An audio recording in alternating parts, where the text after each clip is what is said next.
शराब नीति मामले में प्रवर्तन निर्देशालय ने दिल्ली के मुख्यमंत्री अरविंद केजरीवाल के साथ साथ अब आम आदमी पार्टी के खिलाफ अभियोजन शिकायत दर्ज करने वाली है। संभवतः 15 मई से पहले यह शिकायत एक आरोप पत्र के बराबर होगी। पिछले 6 आरोप पत्रों में नामित लोगों के अलावा इस केस में अब 4-5 और आरोपियों के नाम जोड़ सकते हैं। दरअसल एक रिपोर्ट के मुताबिक केजरीवाल और तेलंगाना की एमएलसी के कविता के अलावा गोवा में रहने वाले राजनीतिक कार्यकर्ता चरणप्रीत सिंह का नाम भी शामिल हो सकता है। चरणप्रीत को 15 अप्रैल को गिरफ्तार किया गया था। गोवा विधानसभा चुनाव के दौरान उन्होंने ही आम आदमी पार्टी के फंड मैनेज किए थे। अफसरों का कहना है कि 1-2 लोगों का नाम हवाला लेन देन के आरोप में भी आ सकता है। बता दें कि ईडी अफसरों ने कहा कि किसी पार्टी को आरोपी बनाना बेशक एक अभूतपूर्व कदम है, लेकिन उसके पास इसके लिए ठोस सबूत है और कानूनी सलाह के बाद ये कदम उठाया गया है। अतिरिक्त सॉलिसिटर जनरल एसबी राजू ने पहले ही इस बात के संकेत दिए थे। 16 अक्टूबर 2023 को दिल्ली के उप मुख्यमंत्री मनीष सिसोदिया की जमानत पर सुनवाई के दौरान एएसजी एसबी राजू ने जस्टिस संजीव खन्ना और जस्टिस एसबी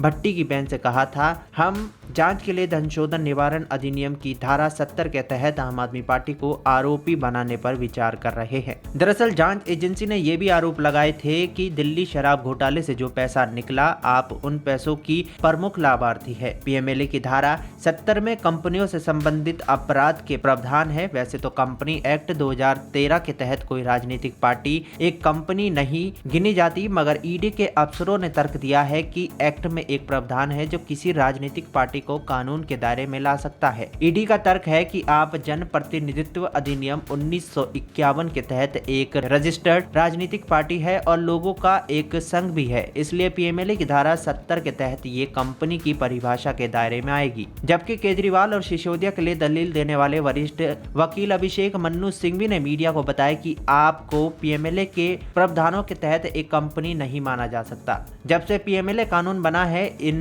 प्रावधानों का इस्तेमाल कभी भी किसी राजनीतिक पार्टी के खिलाफ नहीं किया गया। अगर इस केस में ईडी ऐसा करती है तो उनका इरादा संपत्ति जब्त करना, बैंक खातों को फ्रीज करना, पार्टी को बर्बाद करना। लोकतंत्र में आयकर और पीएमएलए के इतिहास में ऐसा कभी नहीं हुआ। इससे ये पता चलेगा कि कैसे कथित वित्तीय उल्लंघनों के आधार पर राजनीतिक गतिविधियों को कमजोर किया जा सकता है। सुप्रीम कोर्ट के वरिष्ठ वकील और पूर्व कानून मंत्री कपिल सिब्बल ने भी कहा कि ये पीएमएलए की धारा 70 के प्रावधानों का गलत इस्तेमाल है।